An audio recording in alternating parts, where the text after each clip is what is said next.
And this is interesting. I don't know if I want this. Talking about a villain. Boy. Oh boy. Yeah, I'm trying to see what you want. You like that background right there, or this one? Oh, that one's like he's on his throne. Let's do that one, man. Let's do the throne. Let's do that one. All right, so guys, we have. Hold on. Let's see here. What topic is this? This is topic number 7 for the day. Trying to get out of here for those dragons. Topic number 7 coming from the Hollywood Reporter. Wakanda Forever leaves door open for a classic villain. The Black Panther sequel is poised to be a mediation on monarchs and could even introduce a Fantastic Four antagonist earlier than expected. Elliot, what the hell are they talking about? And this ain't just some backyardboogie.com website. This is the Hollywood Reporter, Elliot. One of the big top 5, top 3. Big dog.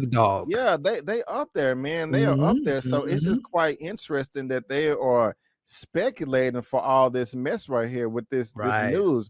But let's go ahead and get into this because I thought Neymar was going to be the villain. That's a nice poster. Neymar is not the typical comic book antagonist, and the new footage in the trailer goes a length to prove that point, providing glimpses of Neymar's Mayan culture, regally in place among his people that obviously makes him a foil to T'Challa, just as human as driven by duty to his people and his God. With T'Challa gone, Namor is king without peer, which makes his introduction all more interesting. Of course, it's natural to lament the fact that we won't see T'Challa and Namor square off in this movie. Namor's inclusion speaks to Kluger's interest in examining the idea of the throne as a people rather than a person. Also, the poster for the film seems to highlight that this well. Hold on, I don't want to read that part right there. Although Namor is Marvel's very first character debuting in the Marvel Comics 1939 and has been a villain, hero, and an anti-hero, his relationship to Wakanda and Black Panther is a relatively recent one that came to prominence during Christopher Priest's Black Panther that ran all the way to 2003. Since then, other writers like Bendis and so on and so forth. Hold on, where is that? I'm sorry, y'all. Hold on. Where is the part where it's talking about? T'Challa and Namor shot a line of king and superhero and king anti-hero respectively, but there also exists a third point of comparison. In this same Black Panther run by Priest that introduced the conflict between T'Challa and Namor, a third monarch waged war against the two kingdoms, Dr. Doom. As king and villain, Doom is yet another look at what the thrones means, and in this instance, when it's truly a symbol of self rather than a nation. Yet Doom's Latveria in the comics is a peaceful nation and one which residents have little to worry and aren't even forced to fight the wars of the ruler. No one is broken as Doom, yet by Namor's estimation, does make him a great leader. While purely speculation, Herto's comments about not being the villain and the themes of Wakanda Forever, illuminated by the recent trailer, strong suggest that Doom may play a role in the epic clash of nations. Elliot, there's a lot going on with this right here. Yeah, man. I mean, we talked about the runtime of Black Panther Wakanda Forever. Yeah, it being 2 hours and 41 minutes. Saying that they gotta give the new story, they gotta develop the talk about Chadwick Boseman's death, and introduce Riri Williams and Neymar, Talakan, all that. Do you think that they have enough time and space and energy to fill in another villain like this as well? Yeah, I don't know. I definitely want to hear your opinion on this. Yeah. Here comes a new challenger. Oh damn. But before I bring it to you, Elliot, we got somebody backstage. We have a new challenger, and I'm gonna give it to you, but I wanted to bring them on. Coming to the stage right now, ladies and gentlemen. Let our powers combine.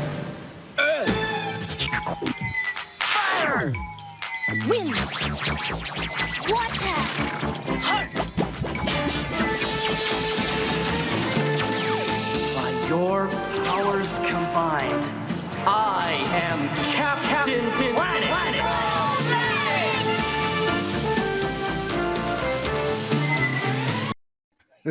I'm crying. It's Mr. That Lamont intro Tyson. makes me cry. With Get a Life Games, aka the stock market master genius. What's up, man? Yeah, How you doing, what's Lamont? up, How you E? doing, my brother? What's up, fellas? How y'all doing today, man? Y'all's energy just got me excited. it's such a great time to be a fan of all things entertainment, whether it's sports, movies, TV. And I can't wait to hear what Elliot is going to have to say about them putting everything into Black Panther 2 in almost 3 hours. I can't wait to hear his response on Dr. Doom getting stuck up in there. All right, I can't wait either. But if you did not know, this is Lamont Tyson with Get a Life Gains. His information is in the description as well as on my channel tab. I'm gonna hear from him in a second, but right now, Elliot, let us know how you feeling about Dr. Doom possibly being in Wakanda forever as some villain, since it may not be Neymar. Man, let me tell you something, B, Lamont, and everyone in chat. I think this is 100% gonna happen. Really? Wow. Yeah, I mean, it just makes so much sense on so many levels. Number one, the fact that this is concluding phase 4 speaks a lot. You know, this isn't a throwaway film, you know, we'll see you next year type of thing. You know, this is, as Kevin Feige has been, for multiple reasons, the biggest film they've done to date. Number one, in honor of Chadwick Boseman. Number two, following up to one of the biggest successful films they've ever made. And number three, capping off this phase 4, which has been very, very inconsistent. So I think without it, and also we talked about it earlier, Secret Wars. They have to, you can't just, you know, when Fantastic Four come out in 2025, just introduce Dr. Doom there. They have to build the seeds, because after Kang ends his dynasty, we have to have the Secret Wars. So I think that this is a great placement. I think we're going to see him in two ways in this film. I think he's going to be mentioned in the scene in which we have the United Nations and we see Angela Bassett talking about, we hear the whispers and all that stuff. I think it's going to be, Liberia is going to be like somewhere in there. I don't think we're going to see him in person, but I think it's going to be a representative from his nation representing them during that time. And I think the perfect placement is to have him in the post-credit scene, revealing himself as the big bad that ignited this war between Wakanda and Telecan, if I'm not mistaken. I think he will be the one that had orchestrated this whole thing behind the scenes, setting up Doom Wars, setting up, you know, a lot of stuff being out there as far as weapons, Tony Stark's weapons, you know, armor wars. You got to remember the 10 rings are out there. So I think there's a whole war that's been established and been put together for a very long time. I think Black Panther Wakanda Forever will be the kicking off point for Dr. Doom coming to. So I think it's 100% true. Oh man, Lamont, he is confident. He said 100%. My brother, how you feeling about this? You at 100% too, or you on the complete opposite of that? No, 100%, 140%. You kidding me? Who the hell do y'all think is giving Atuma his weapons? Atuma don't have weapons the way that they've kind of shown us in the story. Who do you think have pitted Atuma versus Neymar? Who do you think has pitted all Atlanteans and underwater dwellers against Wakanda? It's got to be Dr. Doom. And as Elliot said so eloquently, they are shutting down this phase. And they are preparing to do all these stories that Doom is one of the main matriarchs in these different stories. Secret Wars.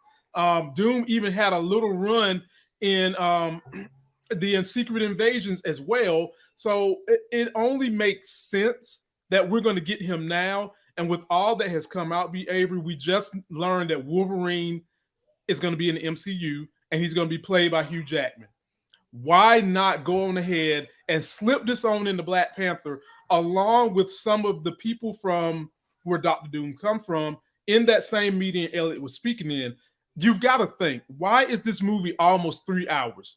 They're laying groundwork. They're putting a foundation in place to catapult the story somewhere else in the lure of the MCU.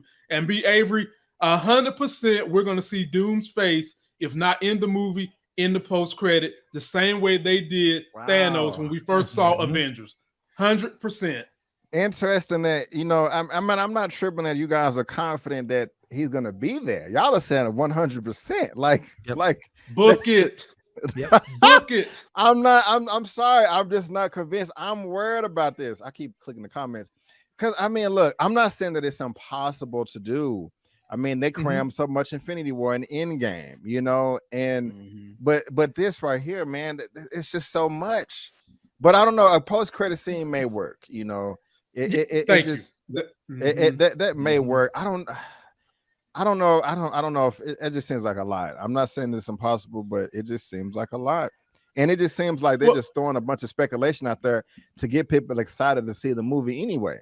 You know, that they could be doing that too. But I don't know. You was about to say something else? A post credit would probably be the best way to go. I'm not going to try to speak for Elliot, but what I'm getting from Elliot is Doom himself doesn't have to be in the movie to have his presence in the movie. Yep. Right. And just seeing him in the post credit would really make it all work, because they've got so many things that they have to do with this movie besides Doom anyway. It would just be great to see it set up with he's got some people representing his country in it. They highlight and allude to a lot of things that's happening from behind the scenes because of him. And then in the post credit, we get something similar to like we saw with the very first Avengers, where we see him spin around in a chair. He's standing on a mountain, whatever. He says what he needs to say. And this could also be a catapulting point for those that want to see T'Challa come back. We're going to wind up maybe seeing Black Panther come back. And even though they're saying what they're saying, I do believe T'Challa will be coming back. And if you're going to bring in Doom, this would be a great catapulting point to us to get ready to start seeing them recast that new T'Challa. Right on. Okay. I mean, y'all are convincing me that as long as he can just pop up in the post credit scene, they're not even showing his face, just sitting in his chair, his lair with his hands crossed like this, like it's Inspector Gadget, you know, and his cat or something. Was it Inspector Gadget? They never showed the villain. They always showed the cat in his hand. Yes.